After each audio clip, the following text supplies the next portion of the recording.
वो मेरा झोला पकड़ के लेकर गए, मेरा हाथ पकड़ के लेकर गए ऊपर। हम्म। तो मैंने बोला रास्ता वो पार किया तो मुझे अच्छा अच्छा लगा कि बाप रे, मैं तो अकेले नहीं चढ़ सकती। उन्होंने हमको बताया कि भाई आप आगे नहीं जाएंगे अभी, क्योंकि आगे अभी अंधेरा भी पड़ने वाला है और आप आगे जंगल का रास्ता है, आप भटक जाओगे। ये चिंता का स्वर था उनका, भटक जाओगे आप, नहीं पहुंच पाओगे आप, 8:30 9 बज जाएंगे आपको पहुंचते पहुंचते, तो इतने रात में क्यों चलते हैं आप इधर ही आराम आसन लगा लो। लेकिन हमारे मन में एक जैसे जुनून, हमारे मन में एक जुनून था कि नहीं आज ही पहुंचना है वहां पे, लेकिन नहीं पहुंच पाए। नहीं तो क्या फर्क पड़ता है, वो आदमी चले गया, क्यों कोई किसी के लिए दौड़ रहा है और चिप पकड़ के ला रहा है, खाना खिला रहा है। यहाँ आए हुए को लोग खाना नहीं खिलाते, है ना। बराबर बराबर, सही बात है, बहुत अच्छी। मैया जी का भी कोई अनुभव लग रहा है ऐसा, मुझे लग रहा है ना। मेरा भी है, एक दो अनुभव है। गुजरात की बात है ये, सरसाड नाम का गांव गुजरात में, वहाँ एक गुप्ता गोदावरी करके है। हाँ। तो वहाँ उधर ही वो सरसाड गांव है, तो वहाँ हम गए, तो वहाँ एक शिव जी का मंदिर था। तो हमने पूछा तो वो बोले ये मंदिर में आप आसन लगा लो, लेकिन उधर जगह ही नहीं थी। हमें एक 20-25 मूर्ति पहले से आसन लगा के बैठे थे। तो हम 7 लोग थे, हम 7 लोग। और शंकर बाबा भी थे हमारे साथ, खरगोन वाले। अच्छा। और डोंगर गांव के थे 2-3 लोग। तो हाँ, गए तो वो एक कन्नू भाई करके है वो गांव में, सरसाड में सेवा देते हैं। अच्छा। तो वो आए वहां पे और उन्होंने पूछा जगह है कि नहीं, हमने बोला नहीं यहाँ तो जगह नहीं है। तो वो बोले फिर ऐसा कर सकते हैं आप पति पत्नी हो। तो मैंने, इन्होंने भी बोला और मैंने भी बोला हाँ पति पत्नी है। तो बोले चलो फिर हमारे घर में। तो वहां लेकर गए उनके घर में वो, और वहां हमने आसन लगाया। तो इतना प्यार से उन्होंने बर्ताव किया हमें कि हम रात को उनके घर में 11:30 तक गप्पे मारते बैठे थे। अच्छा। और वो बोले कि हम बाजरे की रोटी और सब्जी बनाने वाले थे, लेकिन वो गुप्ता गोदावरी और यहाँ शिवजी मंदिर, तो 75 मूर्ति हो गए थे। अच्छा। तो इतना तो नहीं बना पा सकते थे। वो बोले चावल और दाल चलेगी, मैंने बोला हाँ चलेगी कोई बात नहीं। तो मूंग दाल और चावल ऐसा उन्होंने बना दिया, बहुत प्यार से खिला दिया, तो बहुत अच्छा लगा हमें। और उनके घर में उन्होंने हमें सेवा दी, सब वॉशरूम वगैरह सब सब वहाँ। तो फिर मुझे भी ऐसा लग रहा था बाहर जाएंगे कहाँ जाएंगे, और ऐसा भी उन्होंने गांव के लोग बोल रहे थे यार सुबह जल्दी जाएंगे, तो अंधेरा तो था, ठंडी के दिन थे, तो जंगली प्राणी भी आते हैं जानवर। तो लेकिन मुझे उनके घर से बाहर भी नहीं जाना पड़ा, उनके घर में बहुत सेवा मिली। अरे वाह। तो बहुत अच्छा लगा हमें, उनका सेवा भाव बहुत अच्छा। सुबह वो मैया ने मुझे गर्म पानी दिया स्नान के लिए, चाय बना दी, और बाल भोग करके हम लोग वहां से निकलते। बाल भोग के बगैर नहीं जा, उन्होंने मटर की सब्जी और फुलके ऐसा बना गरम गरम हमें खिला दिया। बहुत सेवा, वो मैया को भी हमें बहुत अच्छा लगा उनको सेवा भाव देख के। बाहर से तो सेवा भाव तो है ही सब में, लेकिन अपने परकमावासी भी जो रहते हैं तो उनमें भी वो भाव अपने आप आ जाता है। जैसे मैया के साथ साथ रहते रहते वो भाव अपने आप आ जाता है। एक जगह जैसे हमने वो रूनगांव बोल के है जलाराम बाबा का आश्रम, तो वहां पे हमारे साथ ये खरगोन जिले के जो ये थे, एक कपल था, वो दूसरी परिक्रमा वाले थे, और 3 आदमी और 3 मूर्ति वहां से जुड़ गई थी। वो 3 मूर्ति जो थी, वो 3 मूर्ति, एक शांति भाई उनकी पत्नी और एक उनके दादाजी, वो तीनों थे हमारे साथ में। अच्छा। तो रूनगांव का जलाराम बाबा आश्रम जो है वो हम छोड़ के जब बाहर से निकले थे, तो वहां से ऐसे उतार है, बहुत स्टीफ स्लोप है। अच्छा। और वो एक नीचे संगम भी है मैया किनारे, तो वहां से उतरते समय इनको बहुत डर लग रहा था। अच्छा। ये आगे जा ही नहीं रही थी। हाँ, बहुत रास्ता कठिन बताइए। बहुत रास्ता कठिन लग रहा था, कठिन था एकदम। तो शांताराम जी थे, शांति भाई सॉरी, तो वो पहले जट से नीचे उतर गए, उनका झोला रख दिया, 50-60 मीटर नीचे चले गए, और फिर ऊपर आ गए। मेरा बैग भी पकड़ा उन्होंने और मेरा हाथ पकड़ के वो मुझे लेकर आए। अरे वाह। तो नीचे जाके फिर से ऊपर आ गए मेरे लिए खास। तो उनका मैं तो जिंदगी भर नहीं भूलूंगी उनका एहसास, बहुत। और वैसा रामपुरा में हुआ था, वो भी रास्ता कठिन था। वो उनके मैया तो उनकी ऊपर चढ़ के गई थी, उनको खेती में काम करते तो आदत थी चलने की ऐसा, और कठिन रास्ते पे। तो वो रास्ता भी मुझे बहुत कठिन लग रहा था। उन्होंने वैसा किया, मेरा झोला पकड़ के, मेरा हाथ पकड़ के वो मुझे ऐसा, इतना सा ही रास्ता था चढ़ने के लिए, और नीचे मैया थी। अच्छा।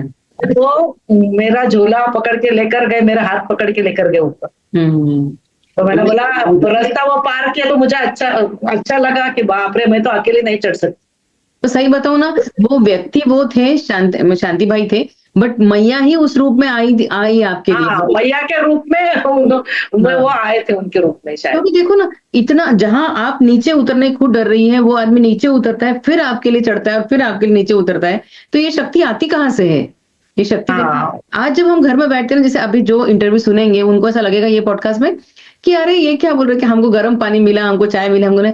पर जब वहां हम, वो क्षण जब हम वहां रहते हैं, वहां पे उस चीज का मिलना सादा सादा, मतलब मेरी समय बात है कि मुझे एक जगह ये आपके मैया आप कपड़े मत धो, आप हमारे वॉशिंग मशीन में कपड़े धो लो। तो बात छोटी है, बात छोटी सी है, मशीन में हम कपड़े धोते हैं, बट परिक्रमा में भी कोई आपको बोल रहा है और धो के प्रेस करके आपको ला के दे रहा है, तो वो पहले दिन आपको पहला ही दिन था। पहला ही दिन था। अच्छा। मोरटक्का में हुआ। तो वो राजेंद्र चौहान महाराज जी ने मुझे बोला, आप हाथ से मत धो कपड़े, मशीन है, वॉशिंग मशीन। और उन्होंने खुद मुझे, वो बाहर किसी को छोड़ने गए, वो एक मैया थी, उनके घर में काम करती थी वो आश्रम में, उनको छोड़ने के लिए गए थे। वो बोला मैं आता हूँ उनको छोड़ के और फिर मैं मशीन लगा दूँ। तो सूख भी जाएंगे कपड़े, तो उन्होंने मुझे मशीन भी लगवा दी, कपड़े भी सूख गए रात भर। हाँ, वो यहाँ बैठ के जो अभी हम चार दीवारी में सुन रहे हैं तो शायद ये बहुत अटपटा लग रहा है, पर पता है वहां जब हम रहते हैं ना, वो उसका जो आनंद है ना, वो जो सुख है ना, किसी ने अपने को गर्म पानी करके दे दिया, देखो अरे आज गर्म पानी से स्नान किया है हमने, ये भी ठंडी के दिन थे ना वो। हाँ बराबर है। और सुबह स्नान करना पड़ता था 4, 4:30, 5 बजे। आपको कहीं ओले गिरे, आपको ऐसा ओले मिले आपको? बारिश ओले का नहीं आ गया एक्सपीरियंस, लेकिन तो बड़े बड़े बूंदे गिरी थी एक जगह। अच्छा। लेकिन मैया की कृपा ऐसी थी कि जहां से वो स्टार्ट हो गए, ज्यादा नहीं आए, लेकिन 5 मिनट आए होंगे, लेकिन वो 5 मिनट के हमको एक आसरा भी मिल गया था। अच्छा। ऐसा शेड था, बस एक ही शेड था वो, उसमें पूरे 2-4 किलोमीटर में, 2-3 किलोमीटर में एक ही शेड था। वहां तक हम पहुंच गए और वो बूंदे गिरना शुरू हो गई, और वहां पे हम अंदर जाके बैठे आराम से। तो वो थोड़ा टेंशन आया था मुझे, अभी ये नहीं रुक गया, बारिश थोड़ा सा शुरू हो गया था, तो क्या करेंगे, सब कपड़े भी गीले हो जाएगा, और बाद में आगे रुकने के लिए किधर जगह नहीं थी पास में। तो मैंने फिर सोच लिया कि मैंने इनको बोल दिया कि हमारे पास वो पीला बिस्तर जैसा ही था बिछाने के लिए, कि रास्ते में कहीं पेड़ के नीचे सो जाए थे, वो डाल के सो जाएंगे। तो वो बैग को ढक के रखेंगे तो बैग नहीं गीली हो जाएंगी, ऐसा सोच के मैं ये किया था। लेकिन नहीं आए भाई, 2-5 मिनट आएगा चले। सही है। ऐसा नहीं लगता आपको कि अपने जिंदगी का सबसे, मतलब एक बहुत अलग चीज से अपन होके गुजरे हैं, कुछ एक अलग अपने में, मतलब परिवर्तन खुद में तो परिवर्तन आया ही है, ये तो मेरे को आता ही है, बट बहुत अच्छा सेटिस्फेक्शन, समाधान जिसको बोलते हैं, बहुत आनंद, एक सुकून कि हाँ हमने कुछ किसी चीज में अपना अच्छा समय व्यतीत किया है ना।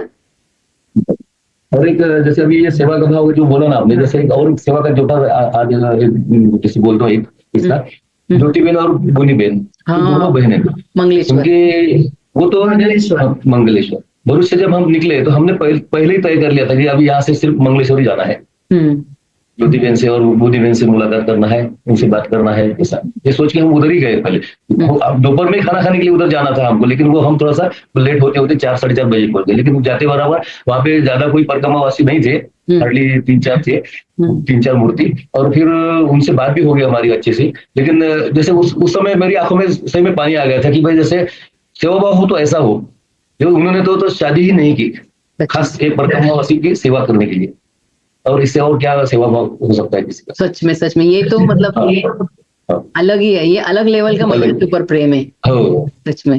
भैया की कृपा है, सब भैया की। ये तो है। आपसे एक शॉर्ट में एक लास्ट में पूछूंगी कि आप मुझे एक बताइए कि आपकी जब संपूर्ण परिक्रमा हो गई दोनों की, आप अपने आप में क्या बदलाव पाते हैं दोनों में? एक पेशेंस बहुत बढ़ गया है। अच्छा। जैसे जो चीज जिस समय होनी है उसी समय होने वाली है, ये तो है। लेकिन जैसे कभी कभी अपने को लगता है, जैसे 111 दिन में मैं अपनी परिक्रमा पूरी करना चाहता था, 12 तारीख को हम अगर पहुंचते थे तो हमारी 111 दिन में पूरी होती थी, और वो फिगर मुझे अच्छी लग रही थी कि जैसे 111 111, तो मुझे ऐसा लगा कि उसी दिन अपनी होनी चाहिए।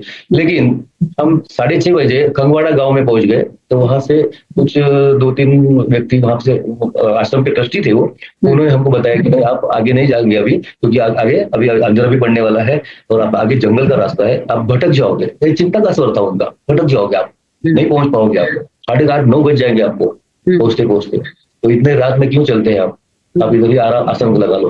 लेकिन हमारे मन में एक जैसे जुनून, हमारे मन में एक जुनून था कि नहीं आज ही पहुंचना है वहां पे, लेकिन नहीं पहुंच पाए। तो वो बाद में जैसे हम बोले कि जैसे मैया का ये साम्राज्य है, मैया जैसे करेगी वैसे ही होने वाला है। और तो उसमें हमारा थोड़ा सा एक पेशेंस बढ़ गया कि नहीं चलो आज नहीं हुआ, ठीक है 112 दिन में हो जाएगी, इसमें क्या लगता है जैसे। मैया तो आपको ऐसा लेकिन नहीं छोड़ना चाहती थी, मैया और आपके साथ कुछ सहवास करना चाहती थी। हाँ, वो होता है ना, जब दूध वाला दूध देता है तो ऊपर से थोड़ा सा 1 लीटर दूध के बाद थोड़ा सा देता है, वो जो इतने से में जो समाधान मिलता है, जो सेटिस्फेक्शन मिलता है, उससे कुछ होता नहीं है, पर उससे सिर्फ मिलता है वो संतुष्टि। तो शायद वो संतुष्टि जो आपको एक दिन के लिए मिली है और बहुत अच्छी लगी। बहुत अच्छा। मैया जी, आप क्या बदलाव आया है सर?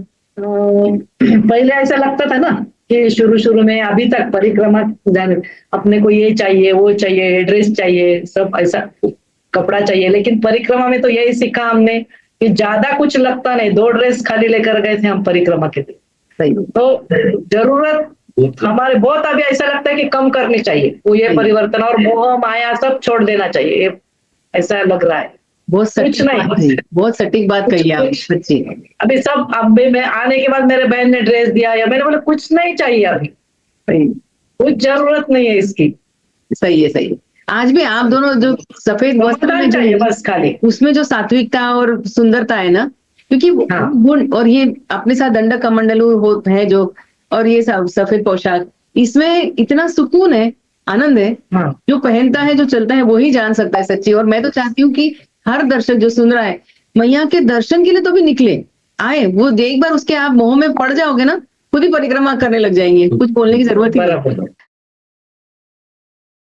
तबिंदु सिंधु सुस्खलत्तरंग भंग रंजितम विषत्सु पाप जात जातकारी वारि संयुतम कृतांत दूत काल भूत भीतिहारि वर्मदे त्वदीय पाद पंकजं नमामि देवी नर्मदे त्वदीय पाद पंकजं नमामि देवी नर्मदे।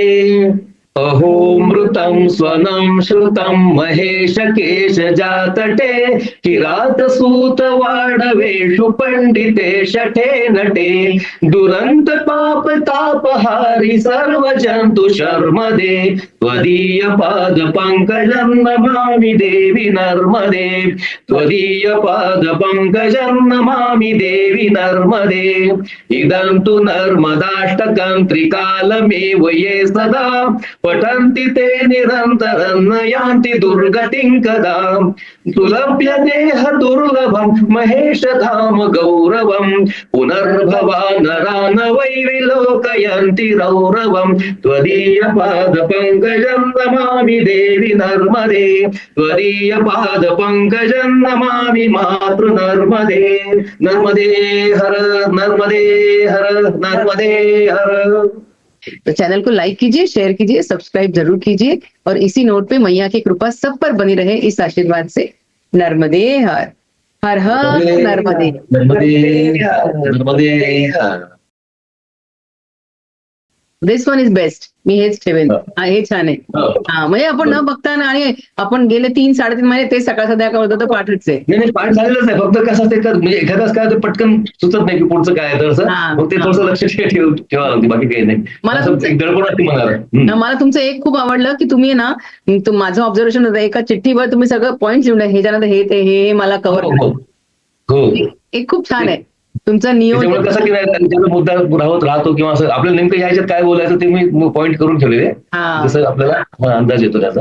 आपको पता नहीं है, फिर हमारी बाग की नजर है, हमने भी बाज की नजर नजरेतून सुटलं नाही ते, आम्ही खाली वही ठेवलेली होती आणि त्यात ते लिहून ठेवले ते पॉईंट. आणि तिला पण मी सांगत होतो मधून मधून असं, किंवा आता तुला काय समजा, कारण तिला पण विचारून मी लिहून घेतलं ते, आम्ही दोघांनी मिळून काय बोलतो. सगळं कव्हर झालंय त्याच्यात. हो झालं 90% झालं, 1-2 सुटले पण ते ठीक आहे. काय काही असं विलक्षण होतं का काहीतरी विशेष नाहीये ते. आपल्या आता संत महात्म्यांचे जे उदाहरण म्हटलं ना आपण, जसं संत महात्म्यांचे, आता जसं एक भाकाजी महाराज आपण म्हटलं काय, तर त्या भाकाजी महाराजांचं एक ते सांगायचं राहून गेलं का थोडंसं, की जसं त्यांनी एक शाल मला भेट दिली नंतर दुसऱ्या दिवशी.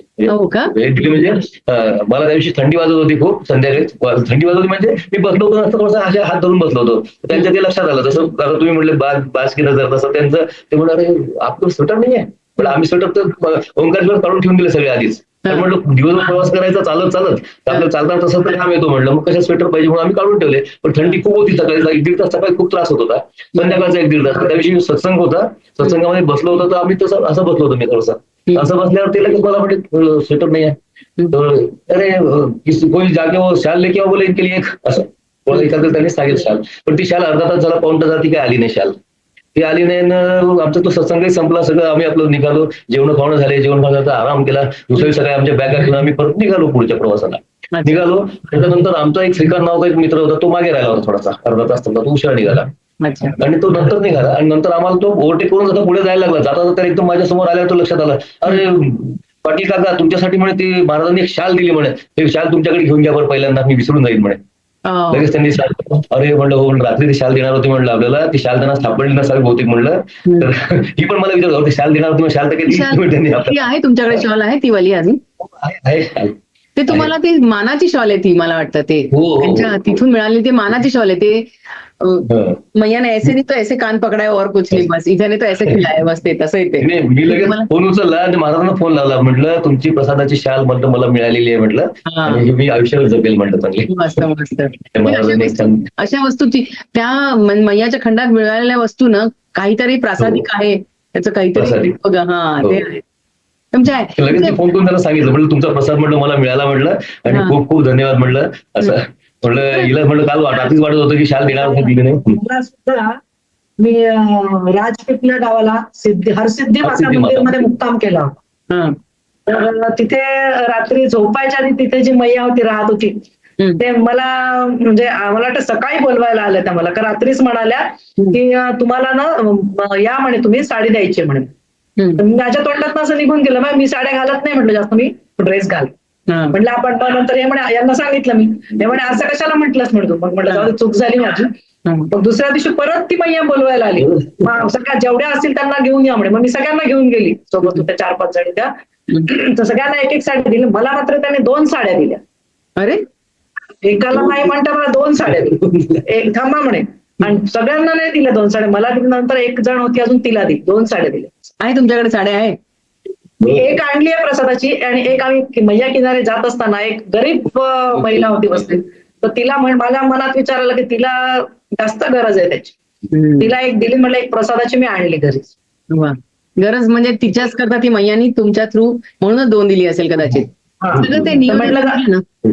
आणि महेश्वरला सुद्धा आमच्या इथे आता जिथे आम्ही राहतोय पुण्यात, वरती एक जण बंडवाल म्हणून राहतात, ते इंदोरचेच आहेत.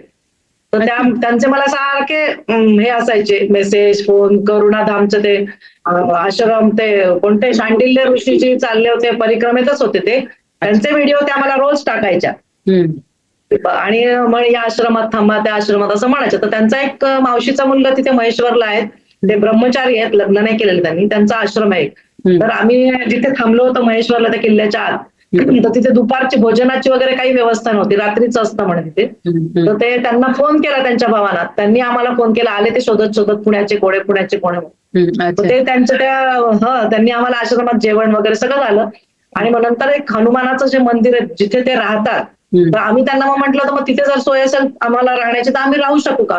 ते म्हणे तिथे सगळं हे नाहीये म्हणे, वॉशरूम वगैरे काही नाहीये म्हणे, तर मी राहतो एवढंच. ठीक आहे, मग त्यांनी तिथे नेलं, हनुमानजीचं दर्शन वगैरे झालं.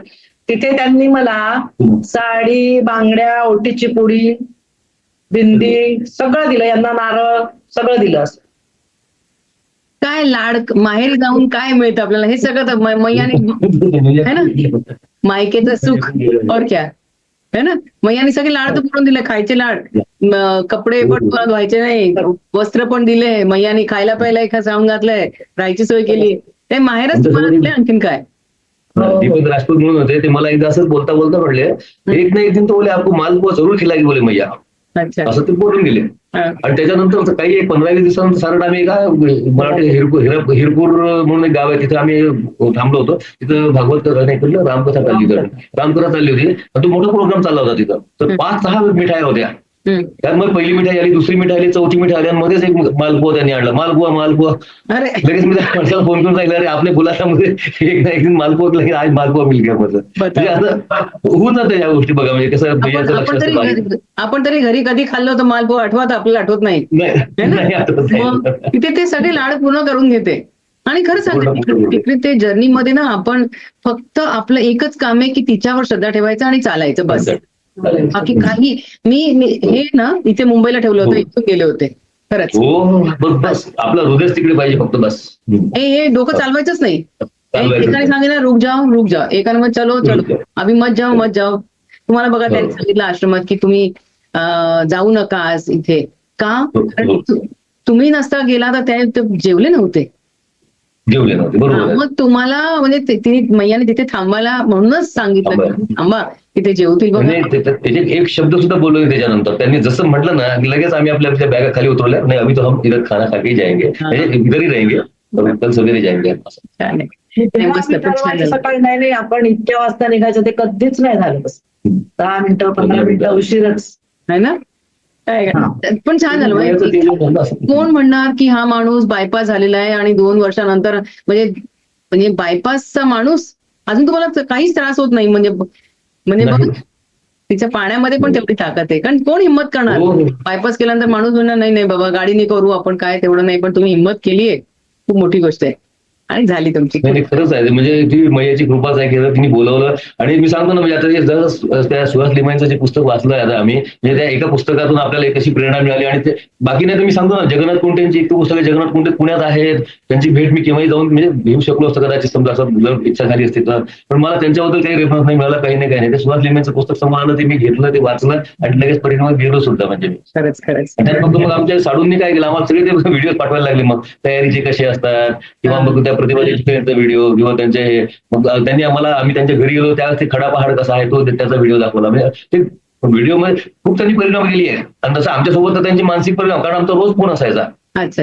मला ह्याच कौतुक वाटतं की नाही तर नातेवाईक फक्त खेचतात मागे. हे बघा तुम्हाला नाही की हे गेले ते लोकांमध्ये जेलसी हे ते, पण किती छान की मी 70 त्यांना चिंता होती ना, तर त्यांनी चिंता होती म्हणून त्यांनी मला नाही म्हटले पहिल्यांदा, तुमची बायपास झाली आहे, कशाला तुम्ही एवढा मोठा निर्णय घेताय, नका जाऊ तुम्ही. खूप थोडासा विरोध पण केला मला. पण नंतर मी त्यांना सांगितलं, नाही म्हटलं ठीक आहे त्रास झाला तर म्हटलं मी वापस येईन, म्हटलं तो काही विषय नाही, म्हटलं मी असं 8 तास नाही करणार, मला पूर्णच करायची म्हणून. त्रास झाला तर मी वापस येऊन जाईल म्हटलं. जसं वाटलं इथेच थोडंसं कुठे तर. आता आमच्यासोबत एक कुलकर्णी काका होते, त्यांचे एक मित्र तिथेच गेलेत ना, त्यांना हार्ट अटॅक झाला तिथे. म्हणजे आता तो त्यांना माहितच नव्हता ना की असा येणार आहे म्हणून. भालूरला गेलेत ते. भालूरला 15 दिवस मुक्काम पडला त्यांचा त्या कुलकर्णी काका. पण झाली पुढे हा मग नाही, त्यातले 3 जण निघाले होते, तिघांपैकी एकाला हार्ट अटॅक आला आणि दुसरे जे होते मुंबईचे, तर ते मुंबईचे त्यांना काय झालं त्यामुळे मग ते खचले पूर्ण त्या प्रसंगामुळे. आणि त्यांचे पण पाय दुखत होते आणि मग ते म्हणले नाही मी नाही आता करत, म्हणे मी थांबतो म्हणे आता इथं. आणि त्यांना पण म्हणले त्या कुलकर्णी काकांना, ते वर्धेचे आहेत आणि ते गोंदवलेला सेवा देतात, ते पण म्हणले मी हे करतो म्हणून थांबा म्हणून, तुम्ही थांबा म्हटले ते. पण ते म्हणले नाही सेवेवरून आठवलं, तुम्ही जेव्हा सेवेला जाल ना तेव्हा सांगा, जेव्हाही जाल तेव्हा आठवले. नंबर माझा सेव्ह करून आहे तुमच्याकडे, तुम्ही सांगा. मग तिकडे काय करू, तिकडे तुमचं आपण तिथून लाईव्ह याच्यावर दाखवू आपण सेवेचं. तुम्ही आता नाही, जेव्हा पण कधी ते सेवेला जाल आपण त्यांच्या आश्रमाचा पूर्ण दाखवू की त्यांचा आश्रम कसा आहे. मग ते जे गगन शूल पाणीचं जे त्यांचं थोडंसं आपण दाखवू त्यांना. मग आपण ते थोडंसं दाखवू, त्यांचा आश्रम दाखवू, तो लोकेशन दाखवू, तिकडे येणारे प्रवासी ते कशी सेवा करतात, कसं करतात, चूल कशी आहे त्यांची, काय म्हणजे आपण जातो तर आपण लोकांना तिथे जायच्या अगोदरच ह्याच्यावर पण दाखवू, त्यांना विचारूनच दाखवू. म्हणजे त्यांना विचारून मगच दाखवू. तुम्ही जाल तेव्हा ठेवा फक्त असं. साधारणतः आमचा असा विचार चाललाय की जसं दिवाळीच्या नंतर एक 15-20 दिवस तरी जायचं तिथे असं दिवाळीच्या नंतर. कारण दिवाळीच्या आधी मग आपले काहीतरी कार्यक्रम असतात हे ते समजा असं दिवाळीच्या नंतर जावं असं विचार आहे डोक्यात. जेव्हा पण आता फक्त हे लक्षात ठेवा, म्हणजे काय होईल आपण कॉन्टॅक्ट असणारच आहे, पण कधीतरी मी असणार. तुमच्या नवीन आलेले व्हिडिओ पाठवत जा ना, आम्हाला लिंक पाठवत जा, म्हणजे आम्ही ते पण बघतो. आणि ते सबस्क्राईब केलेलं आहे त्यामुळे त्याच्यात येणार आहे तुमचे नोटिफिकेशन. तो चलिए मैं आपसे ना सर मेरी विदा लेने की इच्छा तो नहीं है, पर क्योंकि इतनी आपकी सब चीजें हैं सुनने की, और पर फिर भी अभी समय की मर्यादा है तो मैं कहीं ना कहीं से पूर्ण विराम लगाना उचित समझती. मैं प्रदीप भैया को भी मेरी तरफ से बहुत धन्यवाद देती हूँ कि जो इतने अच्छे मोटिवेशन है, जो अपनी फैमिली के लिए कुछ करना चाहते हैं। नहीं तो आज के जमाने में ऐसे है कि एक कोई आदमी ऊपर जाता है 10 लोग उसकी टांग खींचते हैं। आज उन्होंने खुद होके कांटेक्ट करके आपको मेरे से मिलाया, इसके लिए उनकी मैं तहे दिल से शुक्रगुजार हूँ। और आप लोग के बहुत बहुत दिल से धन्यवाद। और भैया बस ऐसी ही कृपा आप दोनों के ऊपर बरसाती रहे, आपके घर सुख समाधान हमेशा एकदम प्रसन्न रहे। और बस आप भी थोड़ा कृपा करिए कि बस अभी एक परिक्रमा हो गई है, दूसरे के लिए मत निकले, नहीं तो ये मुझे मालूम है ये मोह है, अब मुझे फिर से निकलना है ना। बराबर। सही। चलिए जी, दिल से धन्यवाद। और आपको फिर से आमंत्रित करूंगी, जब मैं गीता का कुछ करने की कोशिश करूंगी तब आपको फिर से दिल से एक आमंत्रण दूंगी, तब आप जरूर पधारिएगा। और उस समय हम गीता के श्लोक जो आपको मुखोद्गत है, इतनी छोटी बात नहीं है मैया जी, इनको मतलब बहुआयामी गुण संपन्न ये व्यक्ति हैं, सच्ची है ना। नहीं, बराबर। योगेश्वर जी की कृपा और भैया की। तय किया कि ये मुझे करना है तो वो करके दिखाते। हाँ सही है ना। तो देखा आपने बाबा जी और मैया के अनुभव, और उनके पास इतना कुछ है बताने के लिए कि मैं इसको विराम लगाना नहीं चाहती हूँ, बस समय की मर्यादा है तो कहीं ना कहीं हम अपने आप को होल्ड करते हैं। और चैनल अगर आपने अभी तक सब्सक्राइब नहीं करा है तो कृपया प्लीज उसे सब्सक्राइब कीजिए, देखिए और जानिए कि कितने परिक्रमवासी कितनी अच्छी तरीके से निकलते हैं और कितने अनुभव, विलक्षण अनुभव उन्हें आते हैं। और मैं गुजारिश करूंगी कि आप लोग भी एक बार तो भी ऐसे परिक्रमा के लिए निकले, परिक्रमा ना सही, दर्शन के लिए निकले। मैया खुद ही आपको अपने आगोश में ले लेगी और अपने साथ लेके जाएगी, है ना। तो चैनल को लाइक कीजिए, शेयर कीजिए, सब्सक्राइब जरूर कीजिए। और इसी नोट पे मैया की कृपा सब पर बनी रहे, इस आशीर्वाद से नर्मदे हर हर हर नर्मदे नर्मदे नर्मदे हर।